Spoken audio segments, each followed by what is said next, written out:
We are 5 weeks into the season. That means you probably have a pretty good idea of whether you're a rebuilder or a contender. If you're on the contending side, let's talk about 4 guys that could help you get a title and won't break the bank to do it. So, starting at the top, Addison, you might not like this one. You're probably going to think it's redundant. Diontae Johnson. Diontae Johnson with Andy Dalton has been what we hoped he would be with Bryce Young, actually probably exceeding expectations. Before week 5, if you exclude the Chicago game, he was averaging over 22 points per game. He was seeing 13.5 targets per game, 7.5 catches. He looked spectacular. Now, the Chicago game, obviously he took a hit in terms of productivity. That Chicago defense, Nico Collins aside, has kind of clamped down number 1 wide receivers with Jalen Johnson. But still, over the 3-game sample with Andy Dalton, a 31% target share. Unbelievable. That role is exactly what you want. And the reason I also like going after Diontae Johnson is he's only 28 years old. To me, that's nice because you're going to get at least 2 more years past this season of, I think, real fantasy production. He's doing this with probably subpar, below average QB play. If Diontae Johnson ever gets with a real quarterback, that's a different story. But this season, assuming it is Andy Dalton for the majority of it, Diontae Johnson carries top 24 upside, and he carries week winning upside because they really don't have a ton outside of him, right? Xavier Legette is hurt. Jonathan Mingo is bad. Jalen Coker, interesting maybe, but he's the guy here by a wide margin. If you're trying to win a title, these are just a few trades that have actually taken place with Diontae Johnson. Help you get a sense of value. He's been traded for a 2025 first multiple times. Now, I don't have the luxury of seeing if that's early, mid-round or late. I'm only giving up late first-round picks for Diontae Johnson. He's also been traded for a 2026 first-round pick. Right now, I'll happily give up a random 2026 first for Diontae, and then one with actual players involved. And these are the typical ones you'll see with rebuilders and contenders. Adonai Mitchell and Jermaine Burton for Diontae Johnson. Look, if you're a contender, neither of those players are helping you. They're just not, and they really haven't flashed a ton of potential through this point in the season, especially Jermaine Burton.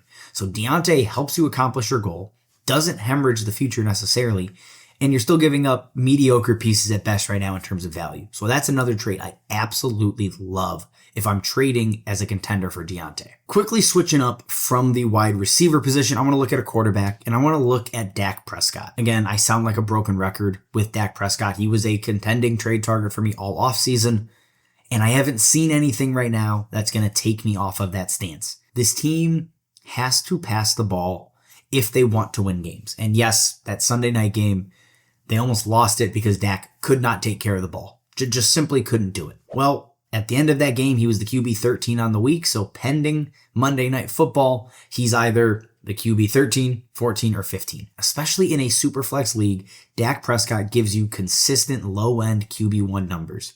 He's a QB1 on the season in terms of points per game through the first 5 weeks. This offense has to flow through him.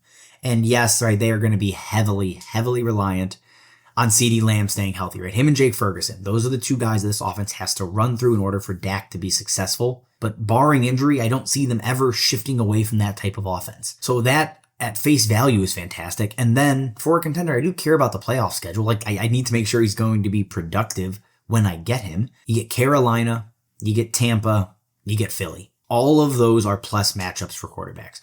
Carolina alone, right? If you don't have a bye week in week 1, Dak Prescott could win you your week against Carolina. Tampa has, just allowed 500 yards to Kirk Cousins. Philly's defense has not been anything special this year. And naturally, we need to just figure out, what do you actually have to give up to get Dak? Because trading for a quarterback in Superflex can always be pricey. And that is true. And, the trades that have taken place with Dak are no different. The one I think is interesting, Rashee Rice for Dak Prescott. Long term, that's going to feel gross. In 2 years, you're going to hate that trade. But for this year and probably next year, Dak Prescott might be the better asset. The other one here was a little bit larger. Dak Prescott, Derrick Henry for Anthony Richardson, Trey Benson, 3rd round pick. This is a classic contender for rebuild or trade. depending on the roster and the needs, I don't have an issue here either, especially with Anthony Richardson not really flashing the upside we thought he would this year. Back to the wide receivers, option number 3, Amari Cooper. And look, Amari Cooper's production has not been good. Simply has not. But the peripherals and the role he is kind of solidifying or has earned in this offense is elite. 27.5% target share, 43.8% air yard share. He's seen a lot of targets, and they're going pretty damn far down the field. Now, unfortunately, with that elite role, some drops have plagued him and kept down his production. That's on him.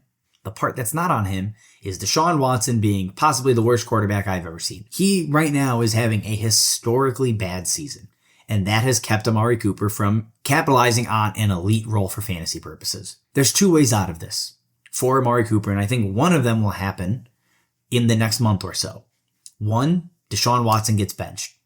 Kevin Stefanski nuts up and says Deshaun Watson is a bad player, bad quarterback. He's on the bench. And then we go to Jameis Winston. And look, Jameis has his faults. Jameis is not a great quarterback.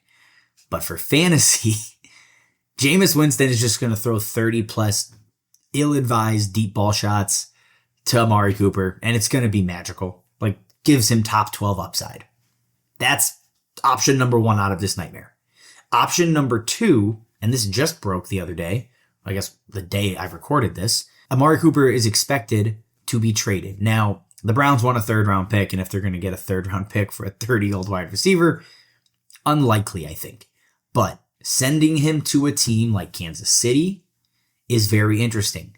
There's other teams out there that could use a wide receiver, obviously, but KC is going to be the one that we all just like. That's where we'd like him to go for a half a season. As long as Deshaun Watson is not his quarterback, come the fantasy playoffs, you're in a good spot. His schedule is nothing to write home about. It's not terrible. It's not elite, but the role should make him pretty matchup proof. Just if he's going to see this kind of volume week over week.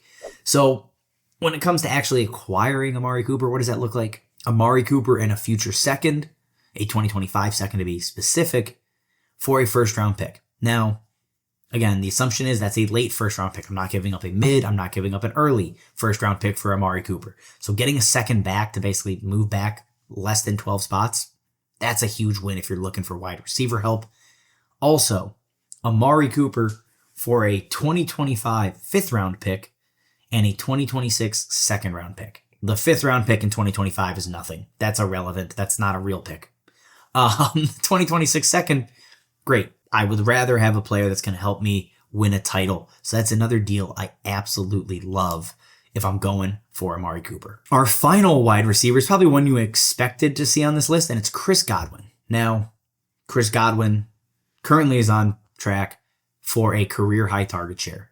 His start to the season, I don't think it's fluky, and I don't think the production that's followed is going to be his baseline.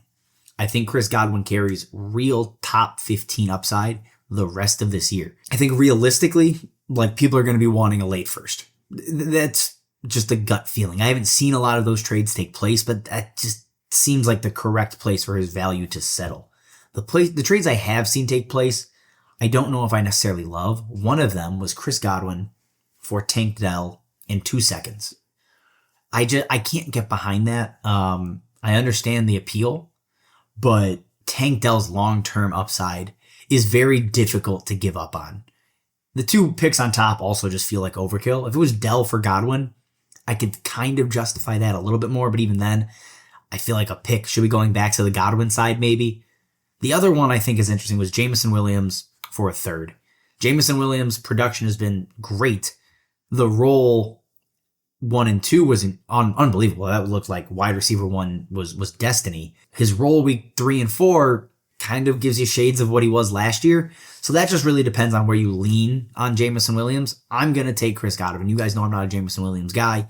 I don't love his role. I don't love the player itself. So I'm in on Godwin there, especially trying to win a title. I think he's ultimately going to be more consistent and probably helps you win a title, although JMO could sink anybody any given week, given just the weekly upside and his skill set in the NFL right now. And quickly before we wrap, you probably expected to see running backs here. We all know the running backs you could trade for. James Conner, Derrick Henry, Aaron Jones if he's healthy out of the bye week. Those are the 3 running backs right now that make the most sense if I'm just looking for quick, cheap production. Those are the guys that are probably going to do it. Also, any of the handcuffs that luck into a long-term role this season, those are the names. I don't think really diving into them in depth makes a ton of sense because most Dynasty players know old running backs, good to trade for, young running backs, hard to trade for, probably not worth it for a contender.